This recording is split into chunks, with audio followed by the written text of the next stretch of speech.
Yeah, kid! Welcome everybody back to another episode of the Handsome Homebuyer Podcast. I am your host, Charles, aka the Handsome Homebuyer, half Handsome Homebuyer, half Captain Permit. Big day today, second video shoot. Got the hat back on, my signature, which is good.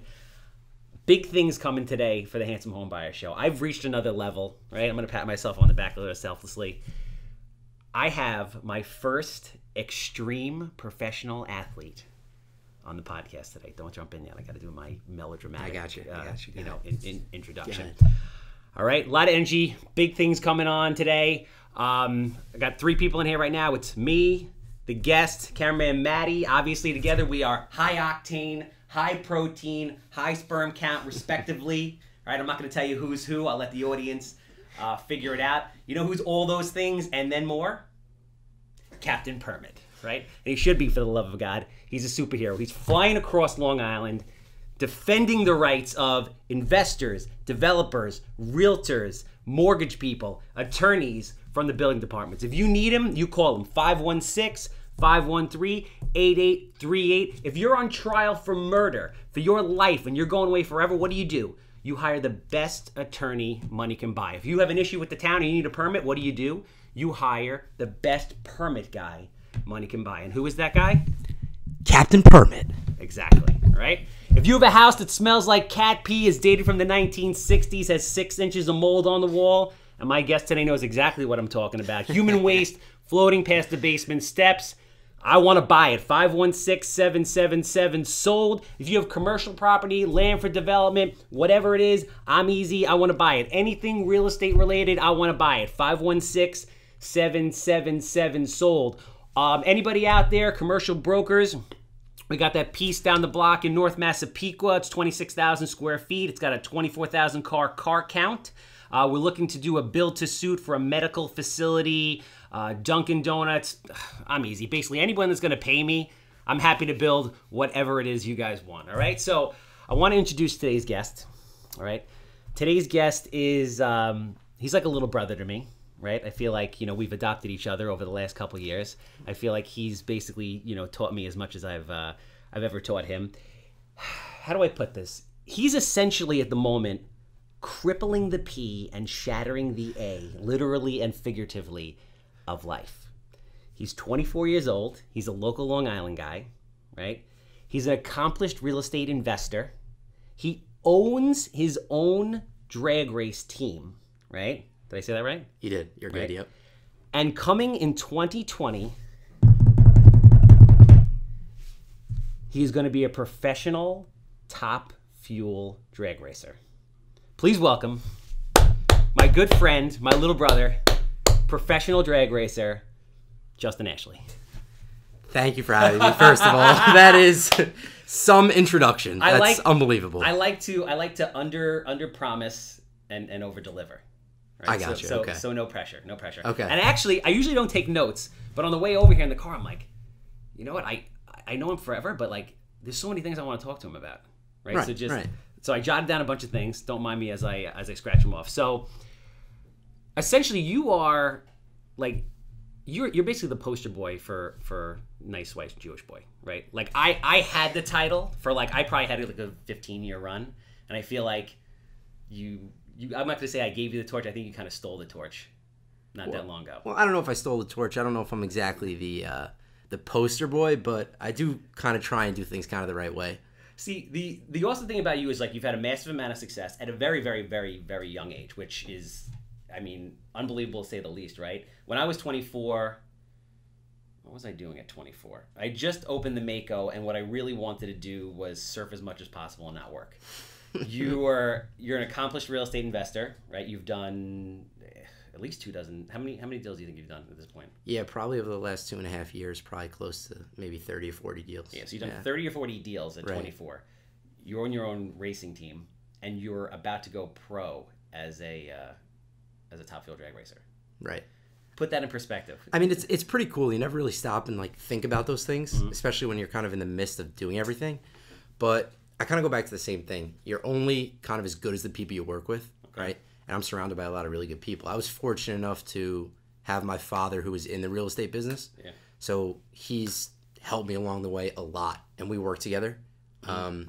So he's kind of been a good person to lean on for advice and help me in my personal life, but in my professional life too, with real estate and racing. And I work with a lot of good people. We were just talking earlier, me and you, about somebody named Damien, who I work with, and he's a tremendous help for me. He's like a guy who does it all for me. You need your own show. We do need our own reality show. What's Damien's Instagram handle? Because everybody needs to watch Damien on a daily basis. He's probably going to kill me because I don't know exactly what it is, but I think it's @jungle11309. All right, I'm gonna check it out. So everybody, make sure you give him a follow. We'll post it. Yeah, it's the entertainment value is there. It's definitely worth it. So you basically let's go into kind of like your background and then the racing. I want to talk about the real estate. So you're a local Long Island guy, right? Yeah. Born and raised Plainview. Born and raised in Melville. I live in Plainview now. Okay. Went to college. I went to college. I went to Ithaca College. Oh yeah. In upstate New York. My background, to be honest with you, was more athletic than anything else. Yeah. Played sports growing up. Played football in college. Never thought I would end up in racing or real estate. Yeah, for those of you who don't know, Justin, I gave him the hug when we came in. First he had the jacket on, then I went in for the double hug because that's just who I am. I'm a hugger. And I'm just like, it's like hugging concrete. I don't know about that. I don't know about concrete, but... Granite? Okay, granite maybe. I don't know. We'll go with granite. What was Michelangelo made out of? I have no idea. No, Michelangelo's David. I have no clue. You like Michelangelo's David with a bigger dick. I hope so. It's not first-hand knowledge. So... Plainview. So now you're in Plainview. You went to college, Ithaca, right? Yeah. Athlete. Yeah. And then when did you? Obviously, you're from a racing pedigree. Right? I am. Your father is a legend in many respects. I love your family. We're all very close. Your father has been a profound impact on my life in many ways. There's actually been a lot of random people that have come onto this show that don't know that we all have a relationship. That'll be like, he had a profound impact on my life. Right. Pat O'Brien, he's the head of Keller Williams Commercial Real Estate Division. He was on like a month and a half ago. And we didn't have this conversation. Out of nowhere, he's like, Michael Ashley had the biggest impact on my life. No kidding. Yeah, he's like, best salesman ever, changed my life forever. And I'm like, you know Michael Ashley? Like, it's just crazy, how your father's been in business for how many? Probably 25 years at this point. Yeah, long time. He's been in business. And it's just amazing to see, like, the impact that he's had on people, and a lot of people, where you work in General Darren, like, everybody's really I love everybody over there. So kudos to them. So he currently holds the world record for fastest funny car time? He did. When he was racing funny car, he went, at the time that he was racing, they raced a quarter of a mile. Okay. So he went 334 miles per hour. What do you race now? It's not a quarter of a mile? In my particular class that I'm racing right now, it's a quarter of a mile. Okay. But when you get to the professional level, they reduced it to 1,000 feet. So they reduced it 320 feet. Okay. Is what they did for safety reasons, more so than anything else. Oh, just to have enough time to... Oh, because basically those guys will end up doing like 500 miles an hour is what you're saying. Well, not 500, but just... You know what I'm saying. Things happen toward the end of the race. Okay. Where they're kind of putting everything into the car and it becomes a little bit more dangerous. Okay. So unfortunately, over the years, they've had some incidents where they've thought, okay, let's shorten the racetrack a little bit. Okay. And, it'll enhance safety. And essentially, it's really done that. It's done a pretty good job of making it at least as safe as it could be when you're going 330 miles an hour in less than 4 seconds. And that's what the record is. Yeah, his record was 334 miles per hour in 4.72 seconds. And that still stands today? I believe was probably the fastest quarter mile time. Now, they have so many enhancements in racing, they're at 1,000 feet and going faster in 1,000 feet than they were at a quarter years ago. Wow. Yeah. Wow. And that was, he did it in a funny car. In a funny car, yeah. So for our viewers at home, what is a funny car? And then what is that, and then what do you do, and what's the difference? So a funny car is essentially the difference is there's really two major pro categories. There's funny car, and then there's top fuel. Okay. Top fuel is a dragster. So it's a really long wheelbase car. Okay. And then there's a funny car, which looks more like, I would guess, more so like an ordinary car. Yeah. But it's still a little bit different. The main difference is the engine's in front of you in a funny car. Or in a top fuel car, the engine's behind you. Is one more dangerous than the other? I wouldn't say one is necessarily more dangerous, but I would certainly say a funny car is probably the most difficult car to drive. Yeah. In all of drag racing. Yeah. Is there and why is that? I'm thinking of the two cars and I'm trying to understand. It's the way they are. A lot of it has to do with the fact that the engine's in front of you. Okay. There's a lot of clutch dust and things like that come in. Essentially, it's very hard to see, and the cars are all over the place. Okay. So you're basically wheeling it down the track the entire time, as opposed to a top fuel car where it's kind of almost like more little movements as you go down the track. Okay. A funny car could be the total opposite. One way all the way this way, one way back this way. And of course, it's all done at over 330 miles an hour in 3 seconds. Which is like you have literally no time. It's all impulse at that point, I'm sure. Essentially, yeah. I mean, the more you do it, it's funny, things kind of like slow down for you, and you can begin to think about things. But in the beginning, it's like, it takes you back, like, what is going on? It all happens so quick. Yeah, no, pro athletes talk about, like, especially boxers, there's a point, I guess, your heart rate gets this optimum, like, beats per minute where things, like, kind of move in slow motion. Like, if your heart is racing too much, you're out of control, too little, same thing. But there's a point where, like, things slow down even if they're... Right, even if they're moving quick on the inside. Is that how you feel when you're in the car? Yeah, when I'm in the car, it's unbelievable. There is literally zero going on outside. There could be... You don't hear anything. There's thousands of people cheering your name, girls throwing panties at you, and you're focused. Well, let me say this. I have a girlfriend. Want to make this clear. I have a girlfriend. I'm a one-woman guy, and I have a girlfriend. He's like, Charles, it's all fun and games here, but I got to go home to my girlfriend. So easy. Okay. But with that being said... Ladies everywhere, I'm sorry. I'm taken. I'm sorry. But, yeah, there is... It's amazing. Like, there'll be stuff going on outside the car, and I'll be, like, trying to keep myself calm. But when I get in the car, I literally try and block out everything. And I'm super calm. Like, not get too high, not get too low, just, like, kind of just be mechanical and just do it. You are, like, kind of like the ultimate irony when you think about all the things that you've done. Like, you are super zen, super mellow, right? And you're in, like, an unbelievable, crazy, high-octane, just nutty sport. What I'm curious to know is, how did you get into it? Obviously, your father had influence there. How did you get into it? At what age, did you start? Do you have, like, I always see, like, I always wanted this is a little bit of a kind of personal thing that was touching from my childhood. I always wanted a go-kart as a kid or a mini bike.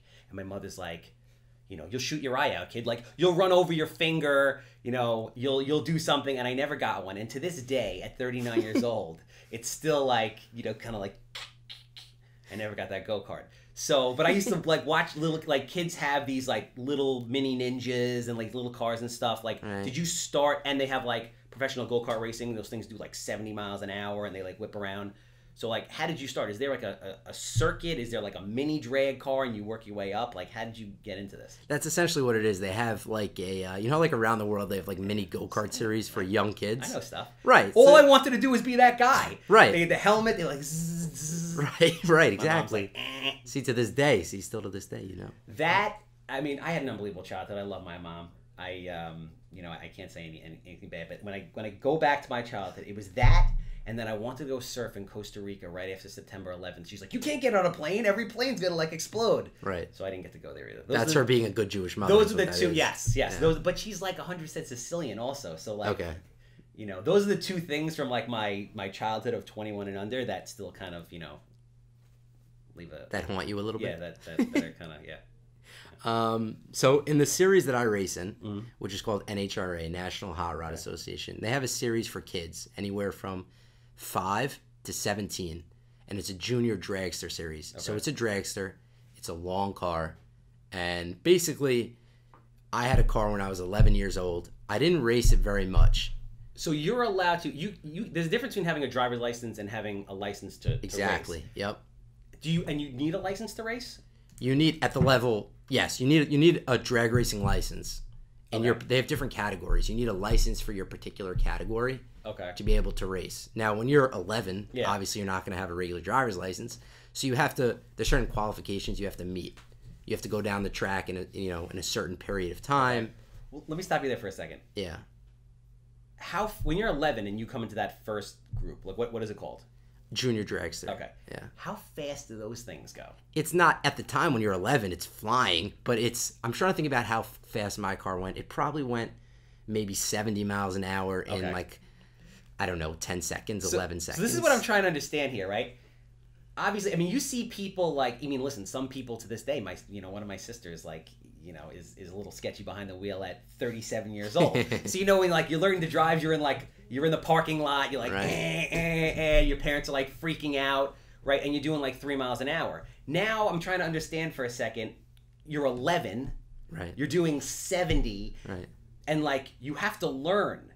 So, like, I'm just thinking, like, you put somebody on a bike and wheel them down at 3 miles an hour and they fall and crash and burn 30 times. Like, Right. you're in a dragster going 70. Like, Right. how does that happen? It takes a lot of guidance because at the time you don't even know. You see your parents drive, but you don't know really what you're doing. Yeah. So in the car, it's pretty much as simple as it could be. There's a pedal and there's a brake. Yeah. That's pretty much it. Because at 11 years old or younger or a little bit older, you're not going to do much else, right?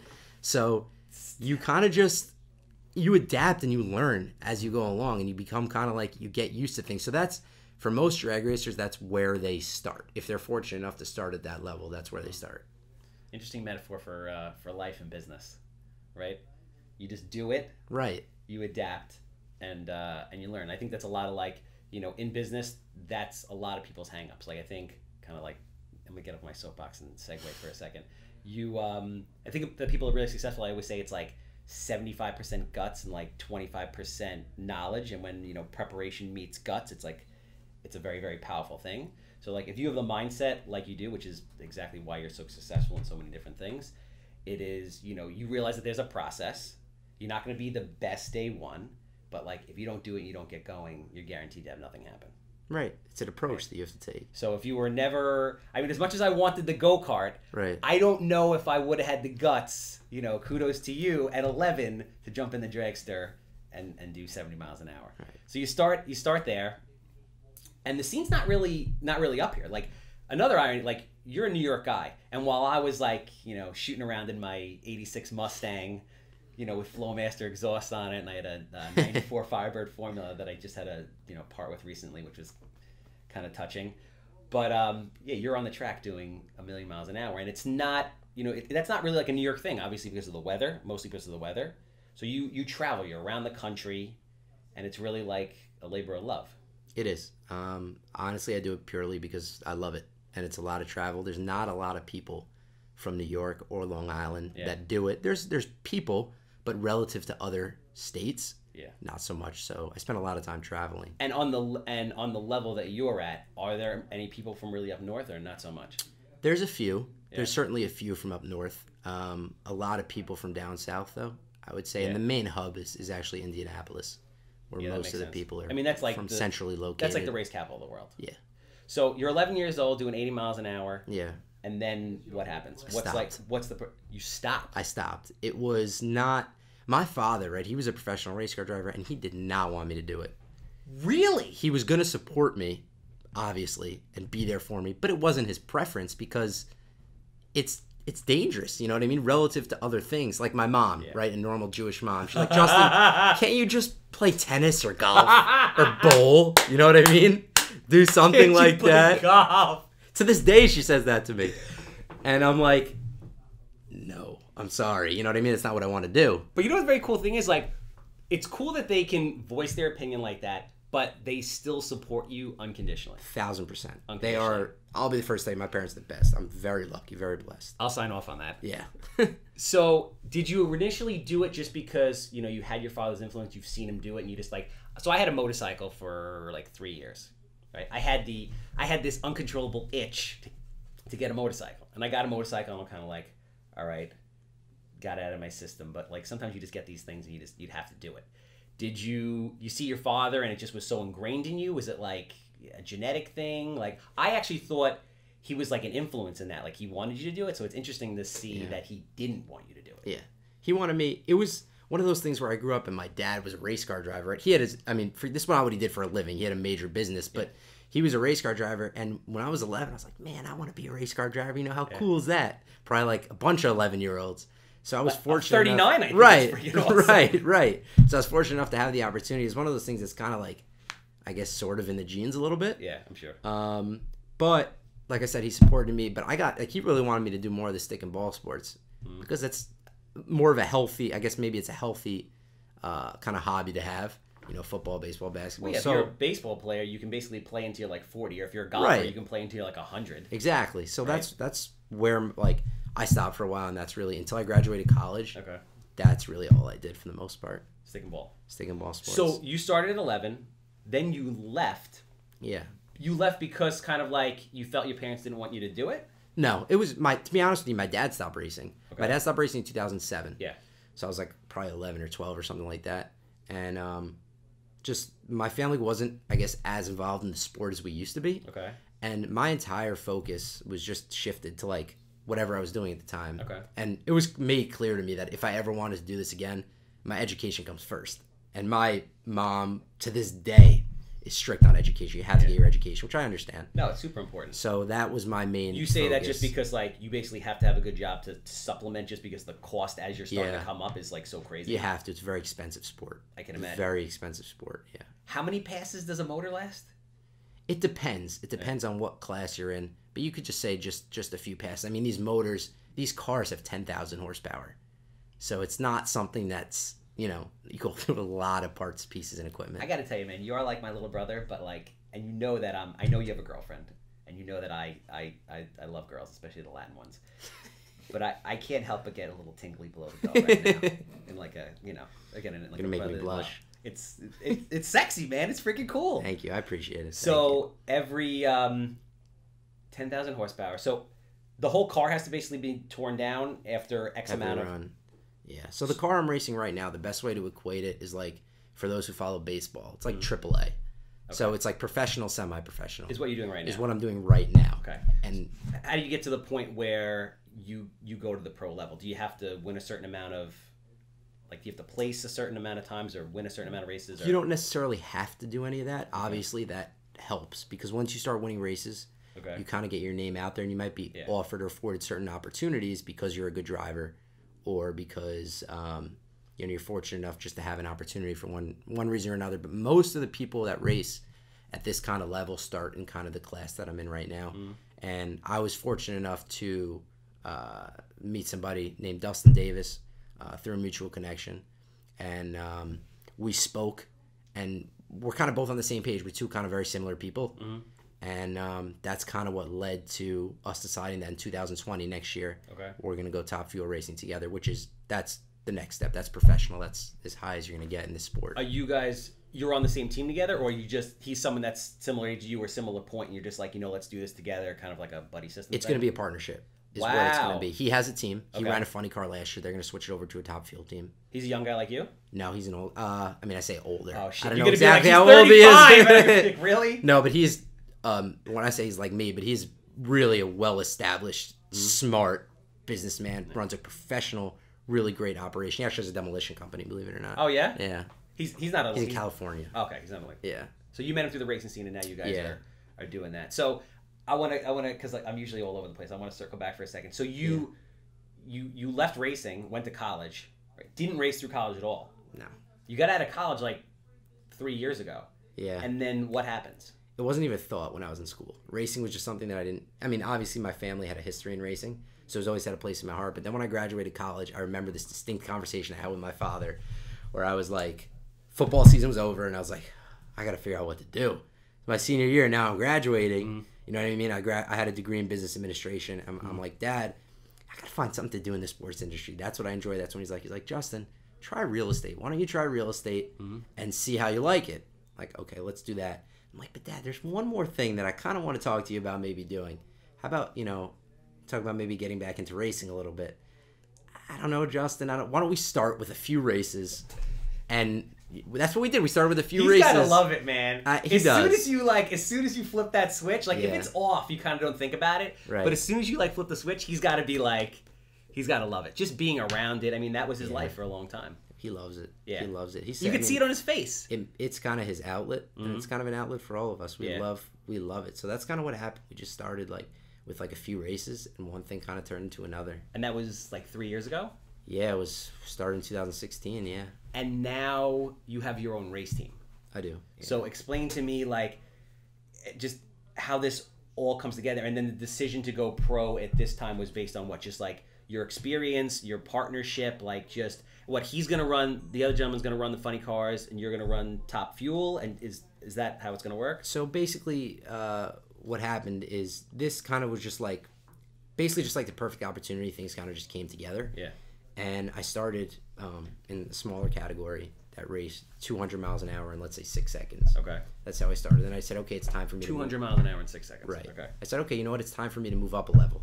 So the car class I'm racing now in 5 seconds goes 280 miles an hour. Is the difference, does the car itself change? Is it just the motor? Do they put a governor on these things? There's no governor on it, but the car itself changes. Okay. It becomes a bigger car. Longer. A bigger motor. It's just everything about it's a little bit different. How cool does it feel to do the burnout, bro? When the fuck is... It's cool. It's fun. Everything about it to me is fun. You know? It's just... But then I don't really know. It just kind of happened. Like, it was a good I was doing very well in this class. Mm-hmm. And Dustin, who had a funny car, mm-hmm. We're racing together, so there's no more funny car now. We're just one team with a top fuel car. That's what we're doing, and we just felt it was a good time for us to move up to this level. And honestly, from a personal standpoint, I'd rather do it at a young age because it's a bit. First of all, I think it's a bit of a grind more so than anything else. I'm sure. And I think when you're younger, before you have a family and things like that, it's actually good to get involved in this stuff now. Just my personal opinion. Cool. Well, you're sharper because you're younger. I mean, it's awesome that you're super young because by the time you reach 28, 30, when men are kind of at like their physical peak, you've had a tremendous amount of experience, right? Already. So you're going to be crushing it. You're already crushing it. Two interesting questions. A, do they make fun of you down there when you go down south because of the New York accent? And B, are you worried or are you starting to develop a little bit of a southern twang? I do get a little bit. Some people just say I have a New York accent, and I don't know if I have the southern twang, but I have there's certain things that I say that I'm like, wait a minute, where did that? Do you ever catch yourself saying y'all? Yeah, sometimes. Sometimes. Maybe sometimes, just a little bit. And I'll say a phrase, I can't think of one right now, but that, for example, this is like a food. But people have sweet tea down south. Do you know what sweet tea is? No, I don't. Yeah, I still don't really know what it is either. But you order it from a restaurant. Okay. It's some kind of, I guess, iced tea. Okay. I don't really know. Is it just iced tea and they call it sweet tea? It might be. It might be. But I think it's better from what I understand. Yeah? From what I understand. Of course it's better. But there's little things that I pick up on that I don't realize I pick up on those things. Y'all, maybe a little bit, but just certain phrases, and it just happens. I don't know. I'm curious to know about, so as we segue the racing into business, right? Mm-hmm.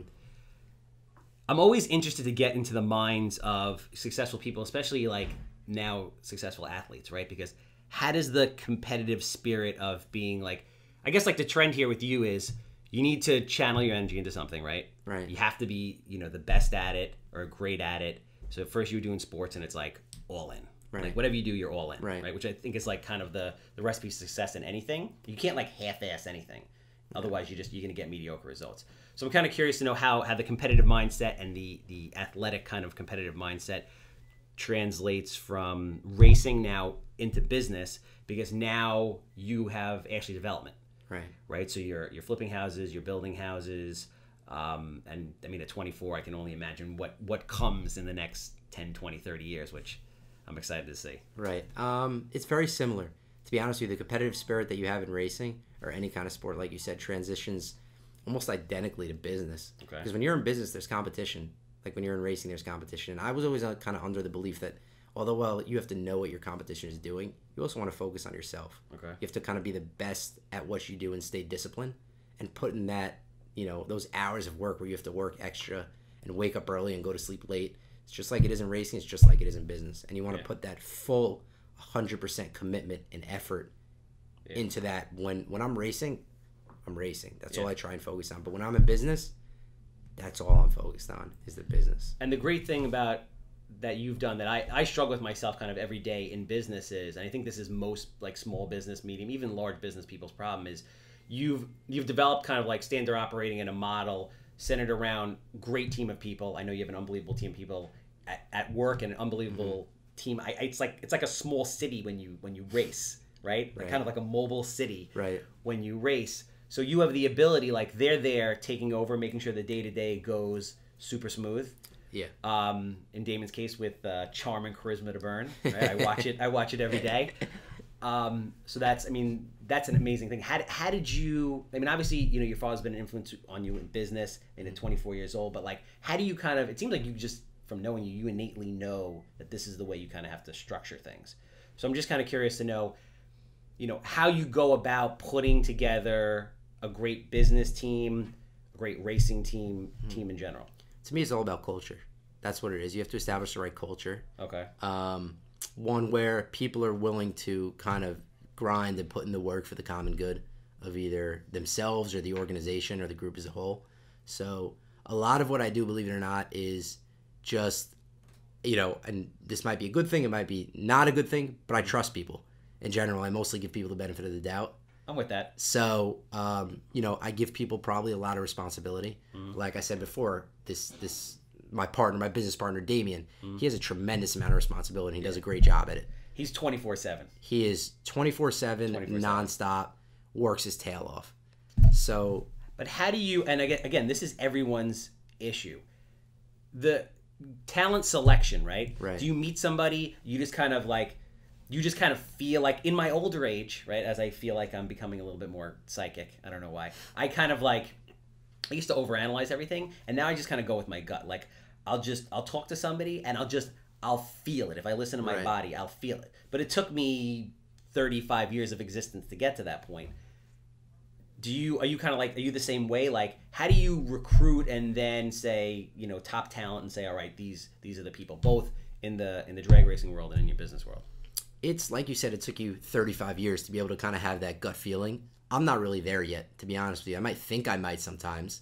We're always learning, but it seems to be working out, man. I mean, I kind of get certain gut feelings on certain people, but it's just like, for example, like I'm more of a results person. Like I want to look at, like if I'm going to hire an agent, for example, to sell my house, the first thing I'll do, to be honest with you, is I'll go on MLS and look at the market share and find out who's selling the most houses. Smart. So that's more kind of like, I'm more focused on like the analyzing things and actually look at the statistics. Or if I'm going to hire somebody, let's say to do a bathroom, right?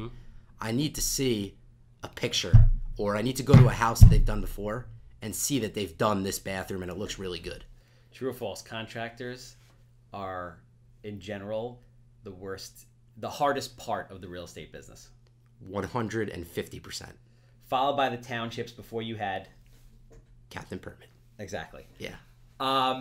As we segue back and forth, curious to know, biggest, like, life, business, constant setbacks, right? Yeah, of course. You need setbacks in order to be able to, to move forward, right? Success without failure is basically impossible. I'm curious to know, biggest racing disaster, biggest house disaster. Lay it on me. Oh my gosh, we've had a bunch. I'll start with... Of what, in racing? Both. Trust me, both. I suffer with you in that. Yeah, right? You're like, oh my God, the world is coming down. I'm like, bro, I've dealt with the same thing last week. Like, I feel you. I know it. That's what I'm saying. I will call you sometimes, Charles, and I'll be like, listen, I don't know what to do. I am stuck. Help me. Tell me, so even if it's just giving me a pat on the back and telling me everything's going to be okay, because this gets stressful. Just give me a shoulder to cry on. Exactly. Everybody needs it, man. I think, mentors are super important. And as you get to, you got to where you are by having a ton of influences both in business and racing, right? And I know, just knowing you and knowing like the heart that you have, as you get older, and you're probably doing it now, and as you get more experienced, you're looking back over your shoulder at the next generation, the younger crew, and you're helping, pull them up and bring them up the mountain, because we all have a responsibility to do that. Exactly, 100%. And that's kind of what I'll be the first to say, and I don't mean to go too soft on you, but that's what you do for me. Truth is, I look up to you. You're a mentor to me, so sometimes I call you for help and you're able to help me, so it's similar, Like I said, you're like a little brother than me, but at the same time, like, you've taught me as much as I've ever taught you, so it's a very cool thing. So biggest racing disaster, biggest house disaster. So let me start with real estate, just because the first thing that came into my mind. The first house I ever did was in Melville. Okay. I'll leave the address out of it for now. But the house, honestly, the house came out really beautiful. Okay. But it was a mess. I decided, okay, I'm going to do this house, no permits, no nothing. No Captain Permit at the time. He didn't exist at the time. He didn't exist. So what was I supposed to do? Call someone else? Forget it, right? It wasn't birthed out of kryptonite or wherever it is. Exactly. So I decided, all right, I'm just going to do this. It was like a standard, let's say it was like a standard high ranch, right? Mm-hmm. So I went into it thinking I'm going to do one thing. I ended up completely changing around, like knocking down walls, doing this, doing that, things that you need serious permits for. There was like 40-something trees on the property. I didn't care. I just took them all down. You know what I mean? Things like that. What do you know? I don't know anything. The awesome thing is that you had like the guts to just go. Like, we're gonna do this. I was thrown into it. Yeah. I was making a mistake. I'm like, I was working with my dad on this, and I'm like, Dad, I just do it. Everything else will be easier after if you do this. This is in Melville? This was in Melville. I think you know that. Oh, house. I know this house. On Beaumont. Yeah. I know the house came out beautiful. It did, actually. It came out amazing. gorgeous. It did. But what it took to get there was the problem. I mean, we went, Charles. I remember. Talk about having a budget. We went way over budget. Yeah. way over. I can't imagine we made. I don't even know at this point. Can't imagine we made any money. I'm sure we lost money. On the first one, it's like, I mean, I was lucky enough to have a tremendous amount of like formal real estate education from different mentors before I like went into it. But like, you can only prepare so much, and then there comes a point where you just have to like, you know, grab your whatever and jump. Right. And then learn during the process. You get it to the point where like, you know, you're not going to get seriously hurt, and if you break even or make some money on the first one, that's great because you'll never make those mistakes again. But I remember that project. That was like, bro, that was a massive undertaking. Like for me today, hundreds of houses deep, like that's a massive undertaking. Yeah. You had to like level like 3 acres worth of trees. Crazy. The house was like 3,000 square feet. It was a luxury market. Like the house was like a $900,000 house or something. Yeah, I remember. Like, it was. It's not like your typical, like typically, you know, guys would advise, all right, go into, you know, like a bread and butter, like buy a cape. Yeah. That doesn't need that much work. You're like, no, we're gonna buy a luxury, basically $1 million home and do it. But through that, you probably learned an unbelievable amount, which prepared you for the next one. I did. In hindsight, it was probably, as I say, it was the worst thing we could have done. It was the best thing I could have done at the same time, just because the experience. This is like my salsa analogy. I'm going to jump in for a minute here. So I always tell people, I'm like, listen, you got to fail and fail often, right? Because like it's a necessary part. It's an amazing part, right? So obviously, you know, because we know each other, that I dance salsa like a gazelle. Of course. Right? But the first time I went, my instructor took a video, and I watched the video, and I'm like, this is the most god-awful, just whitest, like just most uncoordinated disaster of 60 seconds that I've ever seen. But I'm like, this is awesome. Because next time this is the worst I'm ever going to be. Right? And the next time, I'm going to suck a little bit less. So after 9 months of like 15-hour salsa every week, they asked me to be on the performance team. And then I left to go to NYU. But the point is, I don't know what the point is, but I thought it was a pretty cool story. So talk about racing. Biggest failure, disappointment. Not failure, just like, there's just sometimes where you're just like, what is going on? Like you think everything's going to go wrong and then it ends up working out or whatever. I'm just curious to know, because I think people out there need to know, like, shit happens. Oh, it does. In everything. Gosh, it does. In everything. It really does. In everything. It doesn't matter. Racing, the first thing I think of is probably, like I said, after school, I decided to go back and race. Mm-hmm. And it was kind of pretty much the first time I got in the car after that. Mm-hmm. And it took me a few times, but I was a mess. Really? I thought I was, I mean, mentally I was okay, but I was like messing up a ton of stuff in the car that you can't possibly imagine. Mm. And obviously, like anything else, it just, eventually, you're going to get it. Yeah. You just kind of got to throw yourself to the wolves sometimes.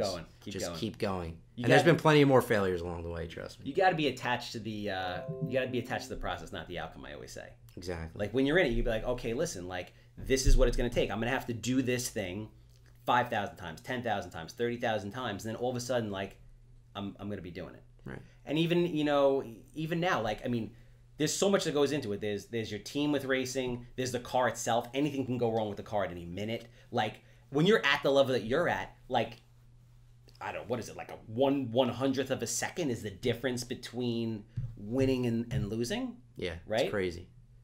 You know, it's close. Every little bit matters. Yeah. It's crazy. I mean, so you train for that. Do you do simulations for that? Do you like have drag simulations? Not generally, no. Have I been playing too many video games? Yeah. There's no really like real simulations that you could do on the car aside from making what we call test passes in the car, where it's not under like a national event. You know, there's nothing. You just basically rent the track out for a day. Yeah. And spend time in the car.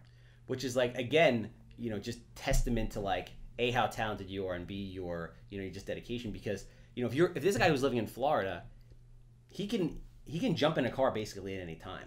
Like for you to do this, you have to stop what you're doing, get on a plane, rent time. Like it's not the same. It's just a testament to like how much you really want it.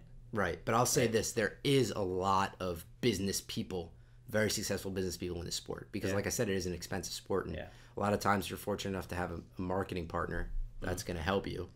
But there's a lot of really successful business people associated with the sport that, you know, that's the reason they're able to do this to begin with. Yeah. It's because of how they're able to run and operate their businesses. That's true. But then your people do get sponsors, and you have some sponsors, right? I do. I have a few. The two main sponsors, really, I should say three main sponsors I have for this year are NGK Spark Plugs. Which they're huge. They're a big spark plug company. Yeah. That's a big help for us. We have Lucas Oil, which is huge. That's a major. They actually sponsor the series as a whole too. But I'm fortunate enough to have them sponsor the car, and they're a big help for us. We use their products, left and right throughout the year. Yeah. And then Impact. Impact is a company that pretty much makes my equipment and gear. Yeah. Yeah. So I'm fortunate enough. Everything counts, and I'm really fortunate enough to have all three of them on our team. There's nothing hotter than seeing like the 15-second Facebook clip of Justin with like the angry grill on with the race car in the back, steamy smoke, and then he pops the mouth guard in. My mouth guard. That's Guard Lab. They're in Farmingdale. They're right here in Farmingdale. Oh yeah. Yeah. So how did you hook up with these guys? Now, so on top of, again, just a testament to like the grind and hard work. So like you're flipping houses, dealing with like the pandemonium that is that, right? Racing on the weekends, and now you're kind of running two businesses at the same time. So now you have to go out there and basically sell who you are, what you're doing, and what you're going to be doing in the future to these companies in order to get sponsors, just to kind of offset the cost. So kind of, I guess I'm curious to know, how that comes. You cold call these people. They kind of know you. Is it through networking and relationships? Like, how do you kind of go out there and get these people? The best way to do it, really, to be honest with you, is through networking and relationships. Yeah. The sponsors I have now, I've kind of gotten through that way. Yeah. Through networking relationships. They've seen me at the track. We've got to talking. We've sent them a proposal. Yeah. And we've been able to iron something out. But the main thing is really with all these companies is we're past the stage now where you're going to be a company and they're just going to put their name on the side of the car for branding purposes. Yeah. Right. For the most part, we're past that stage. It's more about it really has to have a positive impact. They have to get a positive return on investment. Yeah. So they'll be certain. Which basically means they need TV time. They need TV time, and they need a certain, they need to get a certain percentage of money back from their investment. It's a big investment for a lot of these companies. How do they monetize that? And how do they quantify that? I should say. It depends on the company. It's interesting. I'll give you an example. This company, Okay. Matco Tools. Okay. Yeah. Who sponsors a major racer named Antron Brown, who runs the circuit. I believe, from my understanding, what their main focus is on is they have a goal. They want more franchise holders. Okay. So in order to do that, they do a lot of marketing around his car. They bring franchise owners and people who might want to be franchise owners to the track. They put their name either on the trailer or on the car and do things like that. So Wow. They have different ways of quantifying it, but Okay. a lot of it's B2B too. They have a lot of business-to-business relationships that, if they'll maybe sell, a certain product in your store, then we'll put your name on the side of the car. Things like that. You get creative with it, but So it works. we could potentially be seeing your handsome face on a box of Cheerios in the not so distant future. I don't That's know. what- Unless that's you what know somebody from Cheerios. what I you're doubt saying. it. Kellogg's. You never know, man. Dude, stranger things happen. Yeah. You just gotta believe. A couple more things as we close out. I'm curious to know, like, if there's a young kid out there, right? I guess we'll do both because you run the parallel worlds. If there's a young kid out there who's 8 years old and he's watching, Justin Ashley whiz down the track at 330 miles an hour, winning the Top Fuel Championship, right? What do you say to that kid? How does he get started? What's your advice to him? My advice, Or her. right? Or her, exactly. My advice to either him or her would probably be just to be themselves, to do what they want to do and what makes them happy, whether it's racing or whether it's something else. Just don't get caught up in what other people want you to do. Do what makes you happy, and people sometimes are too focused on the money or on the things that come with it. Let those things come. They'll come as they come. But if you just focus on doing you and being yourself, the rest will kind of come. And if you're interested in actually racing and drag racing, I would start by speaking to someone, who does it, and kind of learning how the approach that they took, and see if they can provide any guidance and help you in any way. So I was going to ask you two more questions, but I feel like we should cut it there because that response was so money. You know what I'm saying? I want to end it on a super high note. So with that said, how do people follow you? How do people get in touch with you? Realtors, if you have a house that smells like cat pee, right? Justin's also your guy. Love cat pee. Love it. Love cat pee. Cat pee smells like cat pee, but it also smells like money. Holes in the wall, cat pee, mold, houses that are a mess. Mold's a big one. Hoarders. We love it. Squatters. But I will say this. The uglier, the dirtier, the better. Exactly. And then you have a permit situation. Who do you call?